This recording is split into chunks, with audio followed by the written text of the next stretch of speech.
পুৱা মানে বতাহ একদম এনেকুৱা ঘূৰণীয়া বতাহ আহিছে।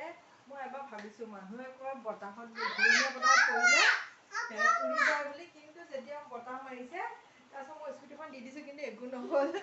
তাৰপিছত আৰু এতিয়া মই মানে সেইদিনাখন দাদাকেইজনে যে আহিছিলে মানে খিৰিকী লগাই হৈ গ'ল চিম্পুলকৈ, আৰু ইমান ডিজাইন দিয়া নাই, মানে পিছফালে পৰে যে, তো সেইটো কাৰণে মানে চিম্পুলে দি দিছোঁ। কেনেকুৱা হৈছে কমেণ্ট কৰি জনাব দে। আৰু মানে মই এতিয়া খিৰিকীখিনি লগাওঁ, মানে পৰ্দা লগাওঁ,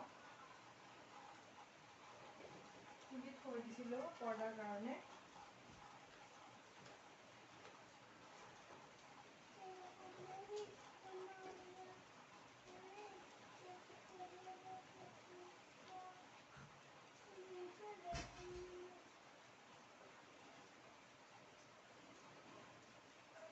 মানুহে কয় ডাঙৰ ঘৰ লাগে, ডাঙৰ ঘৰ লাগে, কিন্তু কি ক'ম সঁচাকৈ ঘৰ যিমান হ'ব বস্তু যিমান হ'ব কামো বহুত।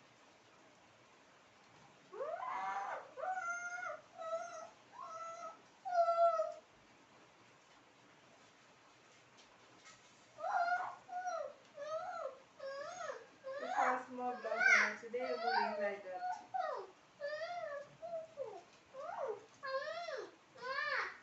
কি হ'ল?